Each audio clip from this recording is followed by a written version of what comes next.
flow of IV fluids.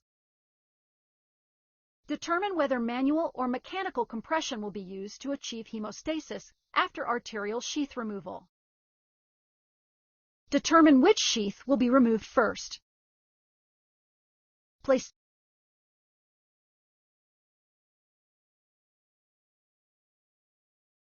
the head of the bed flat with the patient positioned in good alignment. Turn off the arterial pressure monitoring alarm. Open the suture removal kit if sheaths are sutured in place. Remove the arterial and venous sheath dressings.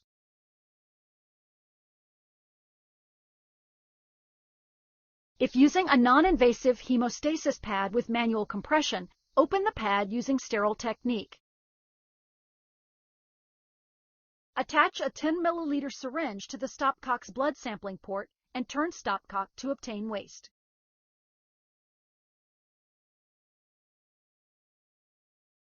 Remove the sutures if the sheaths are sutured in place. Palpate the femoral pulse. Position the fingers at the point of maximal impulse. Arterial sheath removal using manual compression without a non-invasive hemostasis pad or mechanical compression. Place the index and middle fingers or position a mechanical compression device 1 to 2 centimeters above the puncture site where the arterial sheath enters the skin. If using manual compression, assume a position with the arms straight down directly over the femoral artery. Instruct the patient to take slow, deep breaths in and out. Simultaneously apply manual or mechanical pressure and gently remove the arterial sheath from the femoral artery while the patient exhales. If resistance is met, do not withdraw the sheath. Notify the practitioner. Continue to apply firm pressure. Apply pressure where the vessel was punctured, not where the skin was punctured. Manual pressure. Maintain manual pressure for approximately 20 minutes. The distal pulse may decrease during full pressure, but it should not cease. Maintain pressure without any release. Do not stop to check the site until the entire time has elapsed. While maintaining control of bleeding, gradually release pressure to allow circulation to the distal extremity. Avoid making sharp or jerky motions when releasing pressure to avoid clot formation and disruption of hemostasis. Mechanical compression device. Set the pressure according to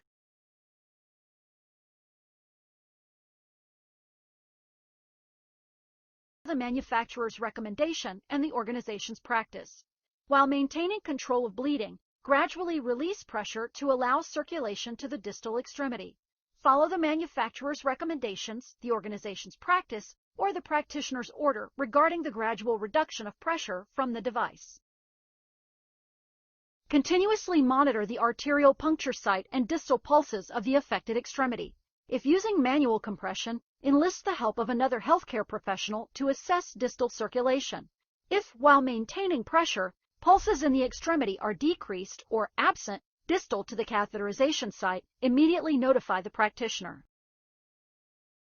Palpate the area around the arterial site. Discontinue manual or mechanical compression when hemostasis is achieved. Palpate around the site, look for signs of further bleeding, and assess the distal pulses. Notify the practitioner if hemostasis cannot be achieved. Apply a sterile adhesive bandage.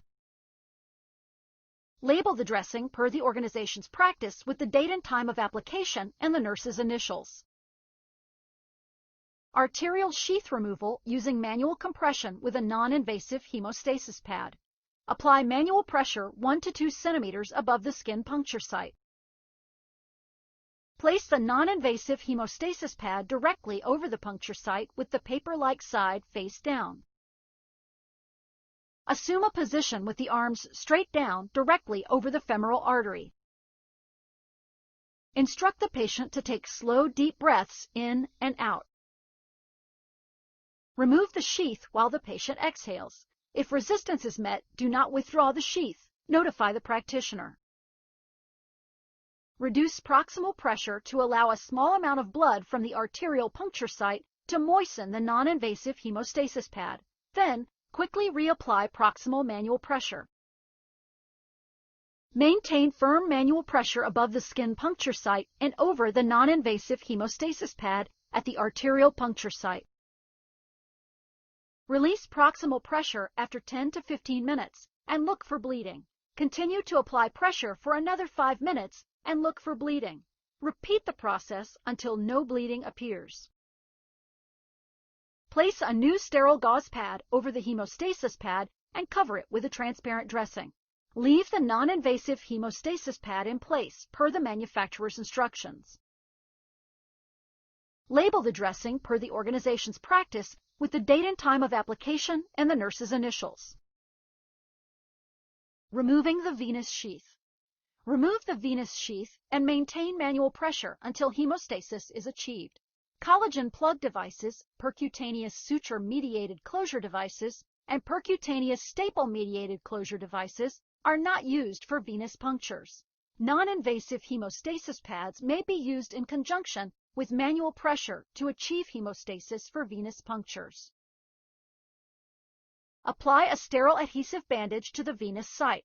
If a collagen plug device or a percutaneous suture-mediated closure device was used immediately after an arteriotomy, still remove the venous sheath and apply manual pressure until hemostasis is achieved.